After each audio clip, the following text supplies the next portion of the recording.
ঐক্যশ্রী স্কলারশিপের মাইনরিটি স্টুডেন্টরা যারা আগের বছর আবেদন করেছিলেন, অর্থাৎ 23-24 সেশনে, অনেকেই টাকা পেয়ে গেছেন, আবার অনেকেই টাকা আটকে রয়েছে। সেটা বিভিন্ন কারণে হতে পারে, অর্থাৎ আপনার ডকুমেন্টে কোনো সমস্যা হতে পারে বা ব্যাংকের তরফ থেকে কোনো সমস্যা হতে পারে। তো যাদের টাকা এখনও পর্যন্ত ব্যাংক অ্যাকাউন্টে আসেনি, তাদের জন্য এই ভিডিওটা, এবং তাদের জন্যই অফিসিয়াল বিজ্ঞপ্তি দেওয়া হয়েছে। কী কারণে আপনার টাকা আটকে গেছে বা সেই টাকা এখনও পর্যন্ত ব্যাংক অ্যাকাউন্টে আসেনি, সেটা কিভাবে আপনি বুঝবেন এবং কোথায় আপনাকে যোগাযোগ করতে হবে, সেই টাকা পাওয়ার জন্য বিস্তারিত জানাবো আজকে এই ভিডিওটির মাধ্যমে। সম্পূর্ণ ভিডিওটি দেখার জন্য অনুরোধ রইল। আর আপনি যদি আমার চ্যানেল নতুন সদস্য হয়ে থাকেন, তো আপনি চ্যানেলটি অতি অবশ্যই সাবস্ক্রাইব করবেন, ভিডিওতে লাইক করবেন ও পাশে থাকা বেল আইকনটি প্রেস করবেন, এবং বেশি বেশি করে বন্ধু বান্ধবদের সঙ্গে ভিডিওটি শেয়ার করে সবাইকে জানিয়ে দেওয়ার সুযোগ করে দেবেন। তো মাইনরিটি অফিসিয়াল ওয়েবসাইটে আসলে আপনি দেখতে পাবেন, এখানে জাস্ট পেজটিকে রিফ্রেশ করবেন, তো এখানে দেখতে পাবেন একটি মেসেজ দিয়ে দিয়েছে, অর্থাৎ নোটিফিকেশন। তো এখানে প্রি ম্যাট্রিক, পোস্ট ম্যাট্রিক এবং টিএসপি এবং স্বামী বিবেকানন্দ স্কলারশিপ যেটা আছে সেটা 31শে অক্টোবর পর্যন্ত করা হয়েছে, এবং সার্ভার্স মেনটেনের জন্য এখানে 17 থেকে 19 তারিখ পর্যন্ত সার্ভারটি বন্ধ থাকবে, এবং আবার সেটা 20 তারিখ পর্যন্ত আবার আগের অবস্থায় ফিরে আসবে। তো এখানে দুটো অপশান অ্যাড করা হয়েছে, একটা হচ্ছে ব্যাংক ওয়েটিং রেসপন্স ডাটা, আরেকটি হচ্ছে ব্যাংক ইনভ্যালিড রেসপন্স ডাটা। তো আপনি এখানে ব্যাংক ওয়েটিং রেসপন্স ডাটাতে ক্লিক করলে আপনি এখানে দেখতে পাবেন, তো আমার এখানে মুর্শিদাবাদ সিলেক্ট হয়ে আছে, তো আপনার যেটা হয় তো আপনি সেই ডিস্ট্রিক্টটা এখানে সিলেক্ট করবেন। সিলেক্ট করার পর আপনি এখান থেকে আপনার সাব ডিভিশনটি সিলেক্ট করবেন, আপনার যেটা হবে তো আপনি সেই সাব ডিভিশনটা এখান থেকে সিলেক্ট করবেন।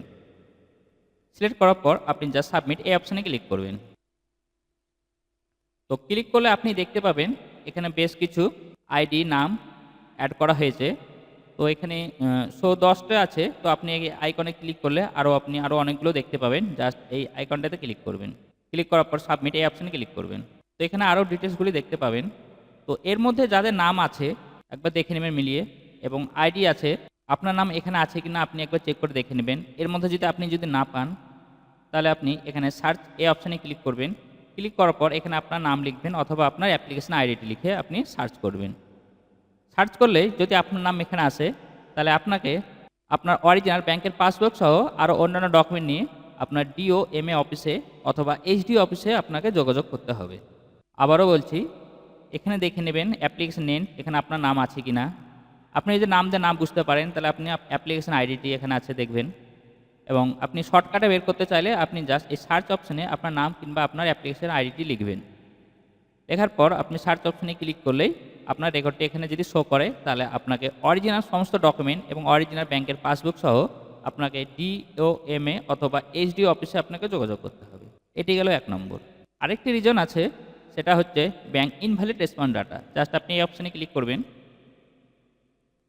ক্লিক করার পর এখান থেকে আপনার সাব ডিভিশন যেটা হবে আপনি সেটা সিলেক্ট করবেন, তারপর সাবমিট এই অপশানে ক্লিক করবেন। এখানেও ঠিক একই প্রসেসে এখানে দেখে নেবেন আপনার নাম এবং আইডি, এবং আপনি এখানে সার্চ করতে পারবেন। তো এখানে রিজন আপনি পাশেই দেখুন ক্লিক ভিউ অপশান আছে, তো আপনি এই ক্লিক ভিউ অপশানে ক্লিক করে তার রিজনটি জানতে পারবেন। জাস্ট আপনি এই অপশানে ক্লিক করবেন। অপশানে ক্লিক করলে এখানে দেখুন, এখানে বলা হয়েছে যেটা হয় আপনার ব্যাংকের অ্যাকাউন্টটি বন্ধ আছে, না হলে কোনো কারণে হয়তো অ্যাকাউন্টে কোনো কিছু আপনার প্রবলেম হয়ে আছে, সেই কারণে আপনার টাকাটি আপনার অ্যাকাউন্টে যায়নি। তো এর জন্য আপনাকে আপনার ব্রাঞ্চের অথবা ব্যাংকে গিয়ে সেখানে আপনাকে যোগাযোগ করতে হবে। যোগাযোগ করে আপনার ব্যাংকে কোনো প্রবলেম থাকলে তো আপনাকে সেটিকে ঠিক করে নিতে হবে। তো এই হলো মোট দুটো রিজন যেটার কারণে আপনাদের অ্যাকাউন্টে টাকা যায়নি। তো এর মাধ্যমে আপনি খুব সহজে চেক করে নিতে পারবেন, অথবা আপনি এখানে স্টুডেন্ট কর্নার এই অপশানে গিয়েও আপনি এখানে দেখে নিতে পারবেন। জাস্ট এখানে এই অপশানে ক্লিক করেন ব্যাংক ইনভ্যালিড রেসপন্স ডাটা, এটা সরাসরি চলে আসবে। আবার এখানে একই রকমের ব্যাংক ওয়েটিং রেসপন্স ডাটা, এর মাধ্যমে আপনি দুই রকমভাবে চেক করে দেখে নিতে পারবেন। তো আশা করছি বিষয়টি বুঝতে পেরেছেন। আজকের এই ভিডিওটিতে এইটুকু ইনফরমেশনই দেওয়া হচ্ছিল।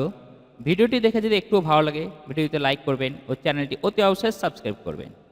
আজ তাহলে এই পর্যন্ত, আবার দেখা হবে নতুন কোনো টপিক নিয়ে পরের ভিডিওটিতে।